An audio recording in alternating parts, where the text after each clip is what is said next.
नमस्कार मित्रांनो. केंद्र सरकारच्या माध्यमातून पशुपालक आणि दुग्ध व्यवसाय शेतकऱ्यासाठी पशु किसान क्रेडिट कार्ड चालू केले गेले आहे. यामुळे या व्यवसायातील शेतकरी आता त्यांचा हा व्यवसाय सहजपणे आणि खात्रीशीर करू शकणार आहेत. तसेच या व्यवसायामुळे त्या शेतकऱ्याचे उत्पन्न वाढवण्यास मदत होणार आहे.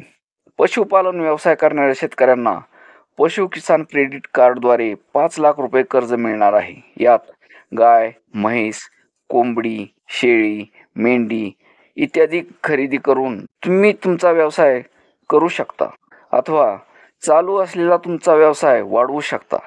या कार्डद्वारे तुम्हाला बँकेमार्फत अथवा वित्तीय संस्थेमार्फत कर्ज घ्यावे लागेल. यात प्रति म्हैस 60,000 रुपये, प्रति गाय 40,000 रुपये, प्रति कोंबडी 720 रुपये, प्रति शेळी किंवा मेंढी 4,000 रुपये असे कर्ज मिळते. यात नवीन व्यावसायिकांना व्यवसाय करण्यासाठी ही योजना खूप फायदेशीर आहे. या कर्जाचा व्याजदर हा 4% ते 7% पर्यंत असून या कर्जाची परतफेड मुदत ही 5 वर्षाची आहे. पण त्यासाठी आधी तुम्हाला पशु किसान क्रेडिट कार्ड काढावे लागेल आणि त्यानंतर कर्जासाठी अर्ज करावा लागेल. जर तुम्हाला अर्ज करायचा असेल तर तो बँकेत जाऊन अर्जाची मागणी करून घ्यावा. तो अर्ज रीतसर भरून KYC लागणारी कागदपत्रे जसे की 7/12, पशुचे आरोग्य सर्टिफिकेट, फोटो, तुमचे आधार कार्ड, पॅन कार्ड, मतदार ओळखपत्र, बँकेचे पासबुक इत्यादीची झेरॉक्स जोडून तो अर्ज बँकेत जमा करावा लागेल. ही योजना फक्त पशुपालक शेतकरी यांच्यासाठीच आहे. यामध्ये शेतकऱ्यांना शेतीबरोबरच पशुव्यवसायासाठी कर्ज पुरवठा केला जातो.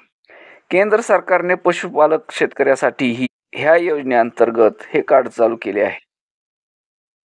ज्या शेतकऱ्याकडे खेळते भांडवल नाही पण त्यांची हा व्यवसाय करण्याची इच्छा आहे, अशा शेतकऱ्यांना या योजनेचा खूप मोठा फायदा होणार आहे. आणि कर्ज परतफेडीचा कालावधी हा 5 वर्षाचा असल्यामुळे कर्ज परतफेड करणे हे शेतकऱ्याला सहज शक्य आहे.